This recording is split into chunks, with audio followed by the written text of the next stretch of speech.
So I'm actually here at the supermarket because the meat I bought is super lean and I haven't been able to get my hands on some fat yet. But it looks like I might be able to get something just for today. These lamb chops have some fat on them, at least enough for a meal. I think this one does, and these ones do, so that should be enough. Just picking the ones with the most fat and marbling. It's tough because these have more fat on the outside. Yeah, we'll go with this.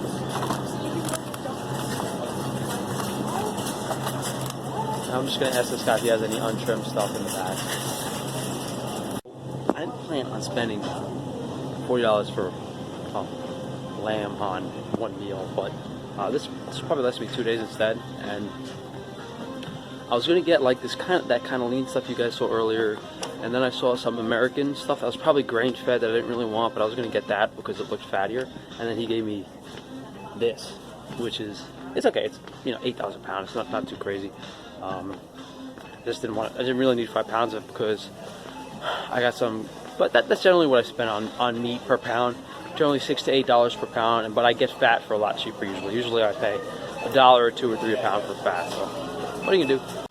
The other reason I got this was because the other stuff was like packaged, which means like they took it out of the primal. They had to use their equipment to slice it up and then they package it.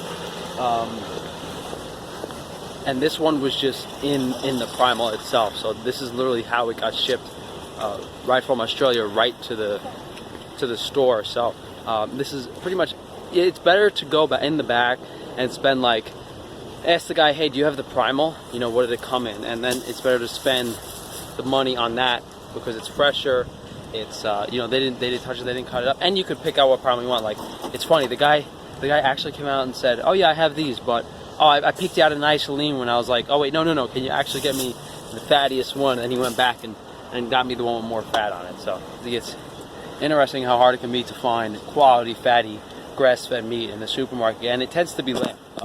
Alright, I am back from the supermarket, and I was going to actually go to the gym first, but I'm going to eat first today. The most important thing for me in my meal timing is that I eat really early in the day, because if I eat late at night, I don't sleep too well. I have to get up, use the bathroom, pressure on my organs from the food and digestive tract, but that's what I'm eating now. So let's get this grill set up. I'm just going to put some charcoal and wood in.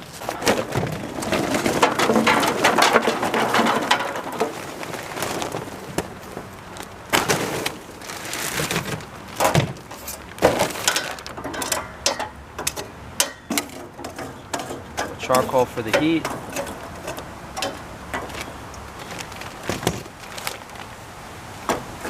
And some apple wood for flames and flavor.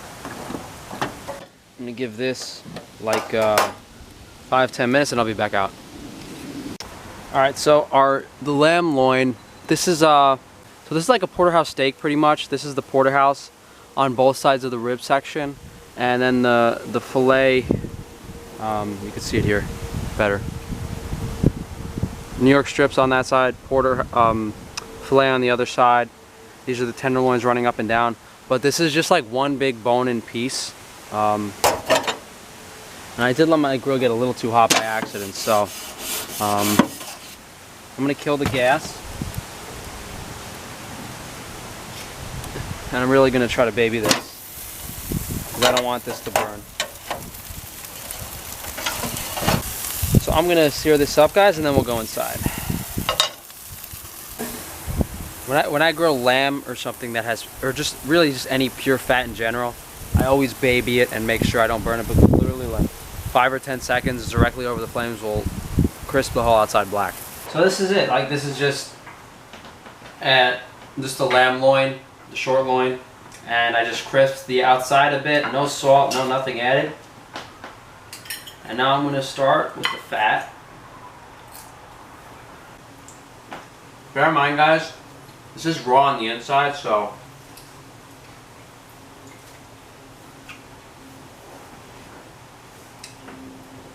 that's how I like it. This is good. The inside is actually still cold. even though it sat in my car for like an hour. I wish I had the American lamb to compare this to, just, you know, it'd be pretty interesting, I think. So this is mostly for calories. Of course, omega-3 fatty acids, vitamin K, small amounts of vitamin A, but you know, mainly for fat, calories, and energy. It's a nice. I thought this was nice because, you know, I showed you guys what I would buy if I was in the supermarket, and it's pretty close to what I'd be doing normally. I mean, it's just a slight charred flavor from the grill outside. The fat and the meat are both very mild. I'm assuming this was a very young lamb. I don't really get any of the lamby flavor. And just to show you guys the temperature again, this is literally completely raw on the inside. So I've eaten around, well, I guess a little less than half of this. And then I'm gonna save the rest for tomorrow, actually. So here I have some raw lamb's liver, and I actually had some liver earlier today, and I don't want to overdo it for today. So normally I would just chop this up really small, swallow it down with some water. If you guys actually like liver, you know, you could throw it on the grill, but usually I have a little bit of liver every day. Helps keep my skin clear, keeps my vitamin intake high and normal. But that's really it, guys. I just eat a bunch of meat and fat, preferably fattier. Maybe that was like 1.25 pounds today, and then I'll just swallow down some liver with some water afterwards.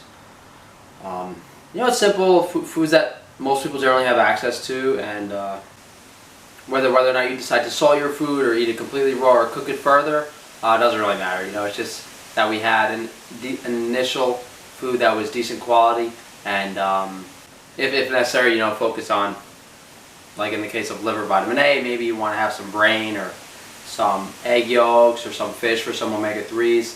You know, whatever you haven't had in your diet lately.